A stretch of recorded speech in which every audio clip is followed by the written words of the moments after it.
Imagine you're just, scrolling through your social media feed. Right, like we all do. Yeah, exactly. And right between, I don't know, a recipe video and your friend's vacation photos, you get hit with this ad. Oh, the targeted ads. Oh, yeah. And this one is promoting a $1,000 injection. Wow. Okay. But get this. It claims that it uses your own blood. And it promises to, completely cure your low sex drive and deliver mind-blowing orgasms. That is quite the claim. Right. I mean, it sounds like pure science fiction, but it's actually a real trademark procedure. It's called the O-Shot. It definitely stops you mid-scroll. I give it that. Yeah. I mean, intimate health is, it's deeply personal. Very. And for a lot of people dealing with a low sex drive or, painful intimacy, it's an incredibly frustrating and isolating experience. So when an ad promises this silver bullet cure, it's absolutely going to grab your attention. Exactly. So for today's deep dive, we are taking your stack of sources to figure out if that ad is actually telling the truth. Which is much needed, honestly. Yeah, we're looking at a massive variety of material today. We've got medical clinic guidelines, some highly critical journalistic investigations, and independent systematic reviews. The heavy hitters. Right. And we are taking all this data to answer one specific, highly debated question. Can the O-Shot actually help with low sex drive? And, the medical community is heavily divided on this, Yeah. which really makes analyzing the data so crucial. Right, because it's confusing out there. It really is. We are dealing with a space where lucrative marketing often it moves so much faster than rigorous clinical trials. Yeah, so our mission today is to cut straight through that glossy social media marketing, right? We want to bypass the dense clinical jargon and explore the actual science of platelet-rich plasma. Or PRP, as it's often called. PRP, right, in intimate health. We want to map out for you exactly what is medically proven versus what currently falls under the category of, experimental hype. A very necessary map. But okay, let's unpack this. Before we can even judge if the O-Shot works, we kind of have to look at the mechanics of what it actually is, right? The biological process itself, which is actually fascinating. It is. So it's a non-surgical regenerative treatment. A patient goes into a clinic and they draw blood from the arm, just like, a completely standard blood test. Exactly. And then that vial of blood goes straight into a centrifuge. Okay. So the machine spins the blood at incredibly high speeds. It utilizes centrifugal force to separate all the components based on their density. So the heavy stuff sinks. Right. The heavier red blood cells sink down to the bottom, and the lighter yellowish plasma rises to the top. But right in the middle, you get this concentrated layer. It's called the Buffy coat. The Buffy coat, got it. Yeah, and that Buffy coat is the platelet-rich plasma. And platelets, from what the sources say, they're those tiny cells in our blood that act as the body's, emergency response team. That's a great way to put it. Like if you get a paper cut, platelets rush to the site to help it clot and heal, right? Exactly. And they're packed with specific growth factors. Things with, scientific names like PDGF, TGF-beta, VEGF. Okay, alphabet soup. But basically healing signals. Right. So the scientific theory behind the O-Shot is that a clinician takes this highly concentrated PRP and they inject it directly into the clitoris and the upper vaginal wall. Specifically near the G-spot area. Yes, after applying a numbing cream, of course. But the goal is to put those growth factors to work in a very localized area. To regenerate it. Exactly. The intention is biological regeneration. Those growth factors act as signaling molecules. They basically tell the surrounding cells, hey, start producing more collagen. Which provides, structural support for the tissue. Right. And they also trigger a process called angiogenesis. Angiogenesis, meaning the creation of brand new blood vessels, right? Yes. And that is vital here because more blood vessels mean a direct increase in localized blood flow. Makes sense. And the growth factors are also theorized to encourage nerve regeneration, which theoretically leads to heightened sensitivity. Okay, so PRP as a concept, it isn't entirely new, right? Not at all. Yeah. It's well established in other medical fields. Orthopedic surgeons use it all the time to help heal torn tendons or inflamed joints. Wow, okay. Yeah, and dermatologists use it for wound healing and tissue repair. The O-Shot simply attempts to, harness that same localized regenerative capability and direct it to the vaginal tissue. Okay, thinking about those mechanics, it kind of reminds me of a major urban renovation project. Oh, how so? Well, imagine a neighborhood where the infrastructure is crumbling, the roads are cracked, the communication lines are down. Injecting PRP is like dropping in a team of specialized urban planners, right? Okay, I follow. They lay down new roads, the blood vessels so supplies can get in, and they string up new communication lines, which would be the nerves. It sounds amazing on paper. It does. But, and I have to push back here, jumping straight to the renovation feels like we're skipping a really crucial step. Which is, Well, before we send in the construction crews, shouldn't we ask why the neighborhood is crumbling in the first place? Like, are we just patching over a symptom without actually addressing the biological root cause of the low sex drive and the pain? and asking why the tissue is struggling. That is the absolute foundation of evidence-based medicine. Right. For a significant portion of women experiencing low sex drive, vaginal dryness, and pain during intimacy, the root cause actually traces back to a condition known as genitourinary syndrome of menopause, or GSM. GSM. Because as women transition through perimenopause and into menopause, their natural estrogen levels drop drastically. Exactly. And from what the sources explain, estrogen is kind of the key hormone responsible for maintaining the architecture of the vulva and vagina. It's what keeps the tissue thick, elastic, and, rich with blood flow. Right, so when that estrogen support disappears, you get a cascade of structural changes. The tissue undergoes vaginal atrophy. I mean, it literally thins out. Yeah. The cells hold less moisture, the natural folds of the vaginal wall begin to flatten, and the localized pH environment changes entirely. Which results in a severe lack of natural lubrication, Right. And a massive reduction in blood flow to the clitoral network. Exactly. And without that natural moisture and elasticity acting as a buffer, physical intimacy creates friction.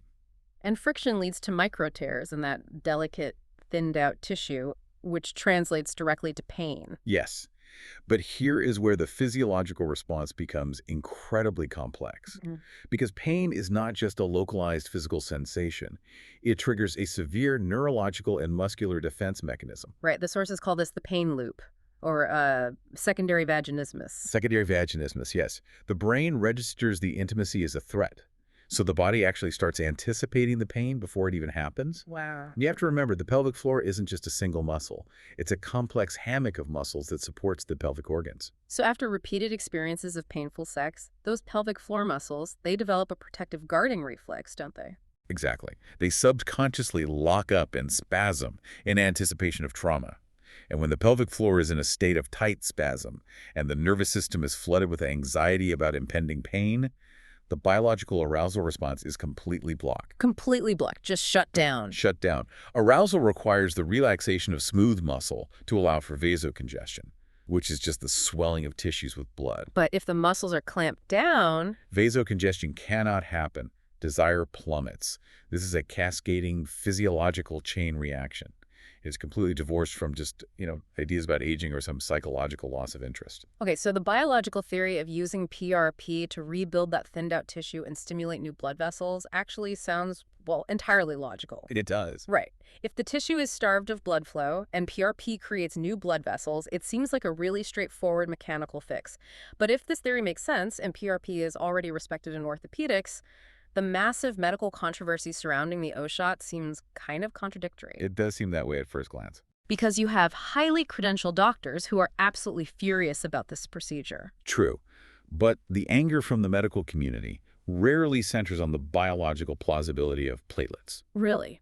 What is it then? The outrage is almost entirely focused on how the procedure was introduced, the aggressive nature of the marketing, and, frankly, the blurring of lines between a rigorously tested medical treatment and a trademark aesthetic brand. Okay, let's get into that. Because the origins of the O-shot trace back to a doctor named Charles Runels, right? Yes, he created the specific protocol and trademarked the name. And he began charging patients upwards of $1,000 out of pocket, leaning heavily on the promise that this injection could cure low sex drive, arousal issues, even incontinence. And the pushback against those specific claims from prominent figures in women's health has been, frankly, unyielding. Yeah, looking at the stack of sources, there's a comprehensive journalistic investigation featuring an OBGYN named Dr. Jen Gunter. She is very well known in this space. She is. And her critique is blistering. She doesn't mince words at all. She explicitly labels the O-shot snake oil and fake news.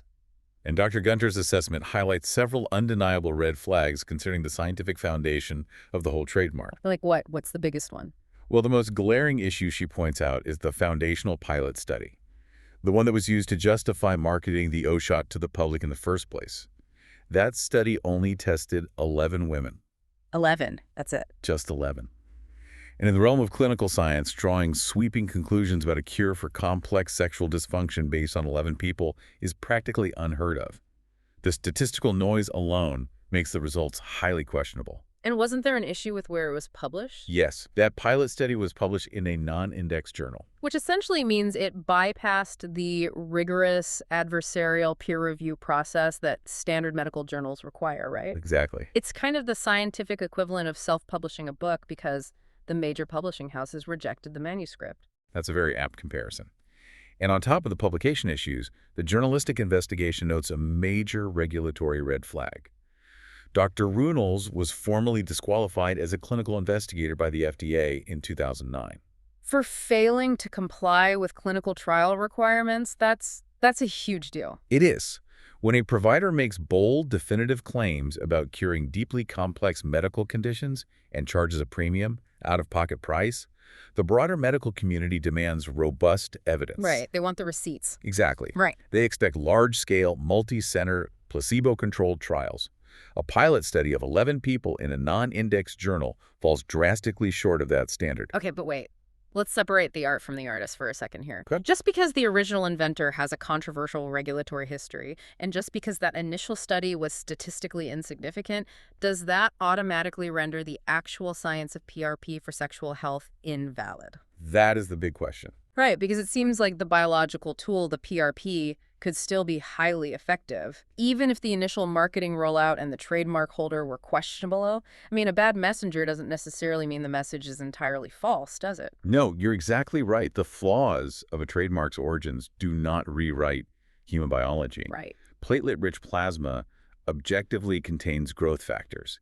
It objectively stimulates angiogenesis in laboratory settings and in other tissues. So it's a holdup. The core issue driving the controversy is the regulatory reality and the burden of proof required to claim a medical cure. Because regulatory bodies like the FDA in the States, or IC, the National Institute for Health and Care Excellence over in the UK, they require an overwhelming amount of safety and efficacy data before they'll endorse a new protocol. Exactly. And currently, those major regulatory bodies do not endorse the use of energy devices, lasers, or PRP injections for female sexual enhancement or the treatment of GSM. So they classify them strictly as experimental. Yes.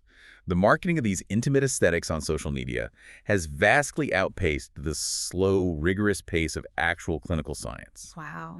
Mainstream medicine is basically saying, look, providers cannot ethically charge $1,000 and guarantee a cure based on an untested, albeit plausible, biological theory. The data has to come first. Okay, which means we need to look past the original inventor, bypass the loudest critics, and see what happens when independent researchers actually put PRP to the test. Yes. And those independent, rigorous studies are finally starting to emerge, aren't they? They are. But the data emerging from those independent trials presents a highly complex, often conflicting picture. Yeah, I see a recent systematic review in the sources that analyzed 17 different studies, all looking at PRP for vaginal rejuvenation and sexual function. And what do they find? Well, it's a mixed bag. Some of these studies report incredibly positive outcomes, like we are seeing reports of a 20 to 60% improvement in vaginal lubrication and a 25 to 70% bump in overall orgasm scores. And we have to acknowledge, those percentage increases represent a massive quality-of-life improvement for patients suffering from these conditions. Huge. Let's actually dig into one of the specific studies highlighted there. It's an observational study published in Gynecologia by Poloznik II. I hope I'm pronouncing that right. But it involved 30 women. Yes, the Polish study. Right. And the researchers used a standard validated tool called the Female Sexual Function Index, or the FSFI. A very detailed questionnaire. Yeah, it asks patients to rate their experiences across several distinct domains, right? Desire, arousal, lubrication, orgasm, satisfaction, and pain. And the results. The total FSFI score for these 30 women jumped significantly. It moved from an average of 16.5 before the PRP treatment to 28.5 4 months after the treatment. Which is a statistically massive leap in reported sexual function. Right, but There's always a but. there is. All those numbers are encouraging. The systematic review also highlights a massive problem with clinical heterogeneity across all 17 studies. The methodology is just incredibly inconsistent. It really is. The clinics aren't standardized at all. One clinic might draw a small amount of blood and inject 2 milliliters of PRP. Another clinic might inject 10 milliliters. Some protocols call for a single injection, while others mandate 4 separate sessions spread out over weeks. Right. And because the preparation methods and injection volumes vary so wildly, it is nearly impossible to definitively compare the results across different studies. It's like comparing apples to, I don't know, a fruit salad. Exactly. This lack of standardization is a hallmark of experimental treatments. And when you look closely at the highest quality evidence available, specifically a 2024 randomized controlled trial conducted by WAGI, the narrative shifts dramatically. The WAGI trial, that's the one that actually controlled for the placebo effect, right? Yes. Yeah. And they found no statistically significant improvement in the total FSFI score when the PRP group was compared to the placebo group. 0 significant improvement. Wow. None. And the placebo effect is notoriously powerful in sexual health, isn't it? I mean, the brain is really the body's primary sex organ. Right. If a patient pays $1,000 for a highly touted injection, the psychological expectation of healing can significantly lower their performance anxiety. And when anxiety drops, the sympathetic nervous system calms down, which physically allows for better vasocongestion and arousal. So the WAGA trial suggests that when you account for that psychological relief, the actual biological benefit of the PRP itself might just vanish. It forces us to question how much of the reported improvement in the other studies is due to the growth factors, and how much is due to the psychological power of receiving an expensive, heavily marketed intervention. There's a specific detail from that 30-woman observational study that really underscores this complexity for me. Oh, which part? So the researchers broke down the questionnaire by domain, right? And they noted that while the women's desire, arousal, and lubrication scores went up significantly after the PRP treatment, the score in the pain domain did not show a statistically significant change. The pain stayed the same. Barely moved. The pain during intimacy was still there. This presents a mechanical paradox to me. If the pain doesn't go away, how are they enjoying sex more? It's a great question. It feels like we are giving a car a massive injection of fuel and pressing down hard on the gas pedal while the emergency parking brake is still firmly engaged. That analogy perfectly synthesizes the limitations of the data. The systematic review strongly suggests that the O-shot, and PRP in general, is not a standalone miracle cure capable of addressing all facets of sexual dysfunction. Going back to that pain loop mechanism we talked about earlier, the PRP might be acting as that gas pedal, right? Right. By stimulating new blood vessels, it might improve localized blood flow and heighten superficial nerve sensitivity, leading to higher arousal scores. Right. But if the pelvic floor muscles are locked in a subconscious protective spasm, if that parking brake is pulled all the way up, an injection of growth factors into the superficial tissue will do absolutely nothing to release that deep muscle tension. Nothing at all. You can have optimal blood flow and regenerated tissue, but if the surrounding muscle is locked in a guarding spasm, penetration is going to cause severe pain. Because PRP cannot physically, stretch out a spasming pelvic floor. It cannot. Releasing that tension requires targeted pelvic floor physiotherapy. And this really reveals why a comprehensive, holistic medical approach is absolutely vital.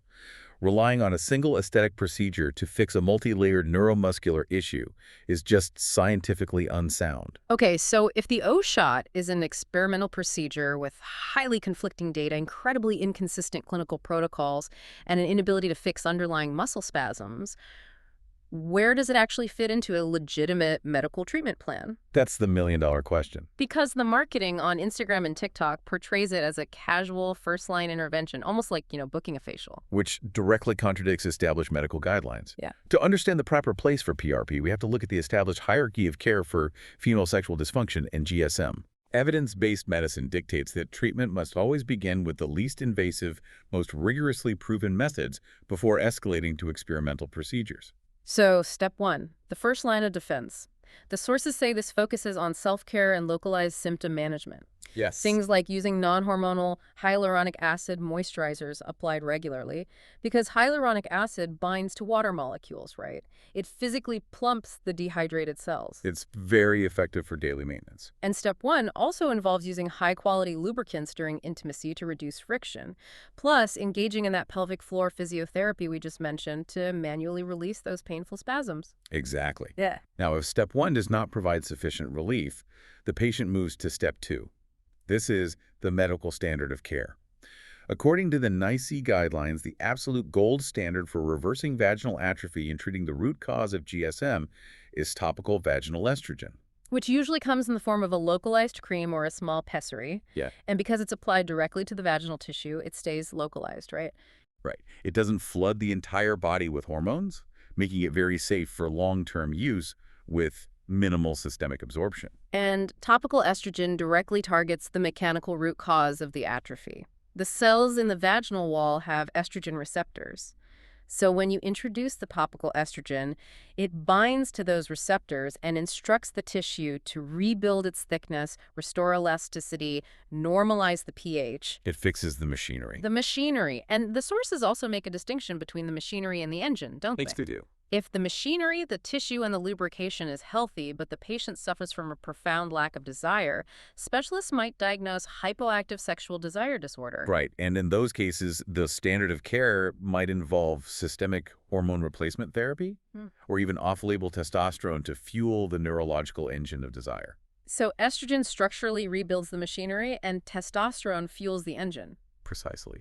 Wait, if a patient is suffering from a lack of estrogen, drawing blood from their arm to make PRP doesn't actually give them more estrogen. No, it does not. You are just injecting growth factors into tissue that is still fundamentally starved of the hormone it needs to maintain its architecture. And that is the precise reason why the O-shot, along with vaginal lasers and radiofrequency devices, sits firmly at step 3 in the hierarchy of care. Step 3, the interventional experimental stage. Exactly.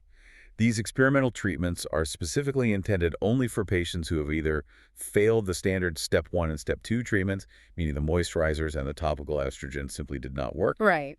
or for patients who have a hard medical contraindication against using hormonal therapies. Oh, like breast cancer survivors. Yes, individuals who have survived estrogen receptor-positive breast cancer often cannot use even localized topical estrogen.